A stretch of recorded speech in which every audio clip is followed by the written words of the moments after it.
அரிது அரிது மானிடராய் பிறப்பது அரிது. அதிலும் செவடி இல்லாமல் குருடை இல்லாமல் கூணு இல்லாமல் பிறப்பது அதிலும் பெரியது. இந்த நிகழ்ச்சி நிறைவேறுவதற்கு காரணக்கர்த்தாவாக இருக்கக்கூடிய கம்மன் கழகத்தின் தலைவர் அவர்களே, இங்கே வருகை தந்திருக்கக்கூடிய ஏனைய சகோதர தலைவர் அவர்களே, சிறப்பு விருந்தினர்களே, ஓய்வு பெற்ற நீதியரசர்களே, ஆசிரியர்களே,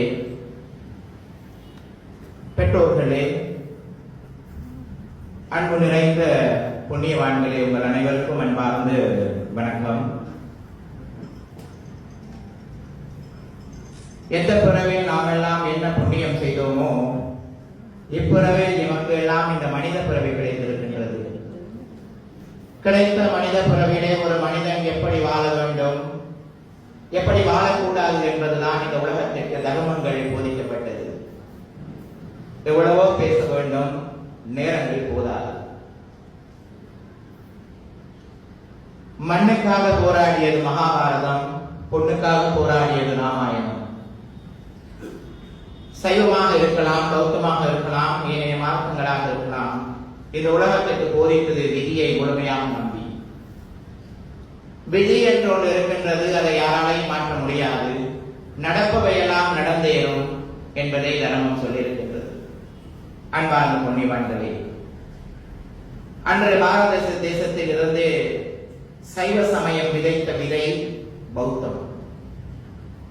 கௌதம் புத்த பகவான் பிறந்தது சைவ சமயத்திலே, வளர்ந்தது சைவ கலாச்சாரத்திலே, திருமணம் முடித்தது சைவ சமயத்திலே. 29 வயதில் அரண்மனை விட்டு வெளியேறும் வரை அவர் ஒரு சைவ சமயம் என்ற சமயத்தை பின்பற்றியவர்.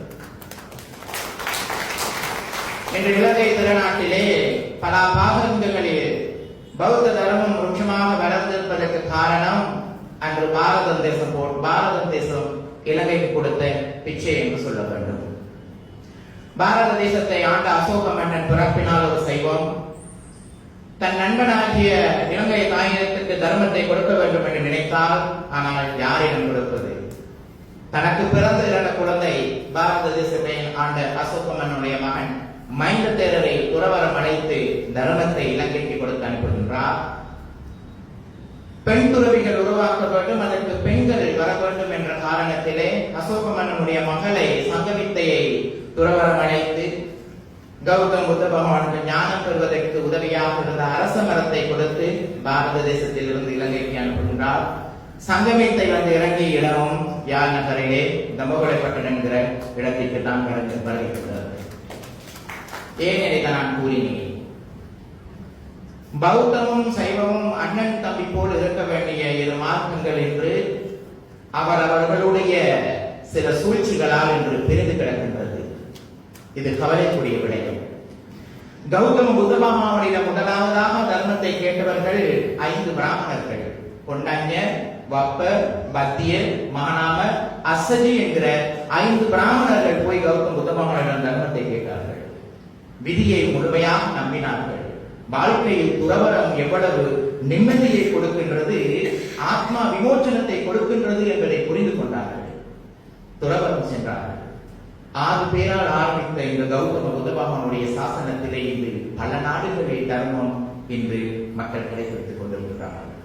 கௌதம புத்த பகவானிடம் போய் ஒருவர் கேட்கின்றார், சுவாமி அவர்களே, மனிதனுடைய ஆயுள் காலம் எவ்வளவு என்று கேட்கின்றார். அப்பொழுது என்னை போல் சில துறவிகளை அழைத்து கௌதம புத்த பகவான் கேட்கின்றார் அவர்களிடத்திலே, மனிதனுடைய ஆயுள் காலம் எவ்வளவு என்று சொல்லுங்களேன். 100 வருடம், 200 வருடம், 300 வருடம் என்று அடுக்கிக் கொண்டே போனார். கௌதம புத்த பகவான் மிக அழகாக அமைதியோடு இரக்க குணத்தோடு அன்போடு அவர் கூறுகின்றார், இல்லை புண்ணியவான்களே, மனிதனுடைய ஆயுள் காலம் 1 நிமிடம் மட்டுமே என்பதை உணர்ந்து கொள்ளுங்கள். காரணம், எத்தனையோ பிறவிகளில் பிறந்து செய்த புண்ணியம் மனித பிறவி கிடைத்திருக்கின்றது. அதை சைவ சமயம் மிக அழகாக கூறுகின்றது. சிவபுராணத்திலே உள்ளாய் புண்ணாய் கல்லாய் மரமாய் கனியாய் பறவையாய் இப்படியான அழகாக சைவ சமயத்தில் சிவபுராணம் கூறுகின்றது.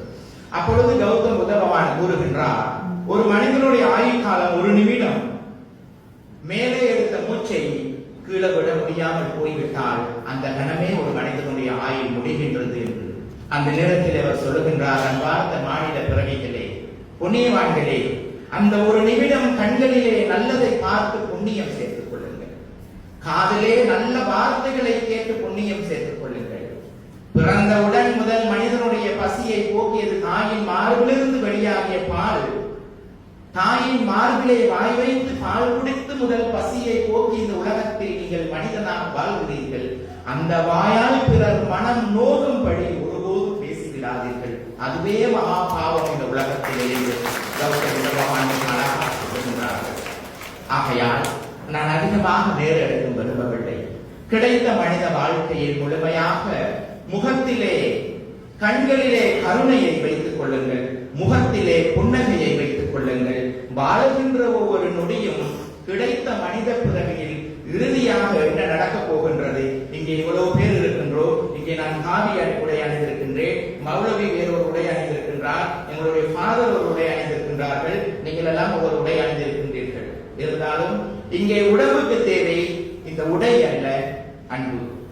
ஆகையால் எல்லாருடைய தலைமுடியும் நடக்கத்தான் போகின்றது, அழகாக இருக்கக்கூடிய தோல் சுருங்கதான் போகின்றது, வாயிலே இருக்கக்கூடிய பற்கள் விழதான் போகின்றது. இந்த அசடு உடம்புக்கு ஒரு நாள் நோய் வரதான் போகின்றது. எழுப்பி நடக்க உடம்பில் தெம்பில்லாமல் போக போகின்றது. ஒரு நாள் இந்த உடம்பை விட்டு உயிர் பிரியதான் போகின்றது. உடம்பு பூமிக்கு உரமாக தான் போகின்றது. ஆத்மா எங்கே போக வேண்டும் என்று தீர்மானிக்க வேண்டியது நீங்களே தவிர வேற யாருமே கிடையாது என்பதை இந்த நேரத்திலே சொல்லிக்கொண்டு, ஆத்மாவுக்கு விமோசனம் கொடுப்பதற்காக மனித பிறவி எடுத்தோமே ஒழிய வேற எதற்காகவும் நாங்கள் மனித பிறவி எடுக்கவில்லை என்பதை மனதிலே வைத்துக் கொண்டு, கிடைத்த வாழ்க்கையில் பிறந்தோம், பால் குடித்தோம், வளர்ந்தோம், படித்தோம், பட்டங்களை பெற்றோம். ஆனால் பதவிகளும் கிடைத்தது. பதவி கிடைத்ததே ஒழிய அந்த இடத்தில் பணிவு இருக்கவில்லை என்பதுதான் நான் இந்த நேரத்தில் சொல்லிக்கொள்ள வேண்டும். ஆகையால் அன்பை மட்டும் கொடுப்போம், இரக்க குணத்தை மட்டும் கொடுப்போம், மதம் கடந்து மனிதனாக மட்டுமே வாழ்வோம். வாழும் போதே ஒவ்வொருவரையும் வாழ்த்துவோம், வாழும் போதே நாம் என் மரணத்தை அழகுபடுத்துவோம் என்று கூறிக்கொண்டு, 2வது வருடமாக இந்த கம்மன் கலர் விழாவிலே ஒரு பௌத்த துறவியாக மட்டுமல்லாமல் மதம் கடந்து மனிதனாக வாழ வேண்டும் என்ற எண்ணையும் இந்த கம்மன் கலர் விழாவுக்கு அழைத்ததற்காக இந்த கம்மன் விழாவின் தலைவர்களே, அவையிலே தர்மாசனத்திலே அமர வேண்டியது நீங்கள், ஆனால் எங்கேயோ ஒரு இடத்தில் ஓரமாக அமர்ந்திருக்கின்றீர்கள். அடுத்த வருடம் இந்த நிகழ்வுக்கு எங்களுக்கும் வர கிடைக்குமாக இருந்தால், காரணம் நாளை உயிரோடு இருப்போமாக தெரியாது. இந்த கம்மன் கலர் மேடையிலே ஒரு தர்மாசனத்திலே உங்களை அமர வைத்து காக்க வேண்டும் என்பது என்னுடைய கருத்தாக இருக்கின்றது.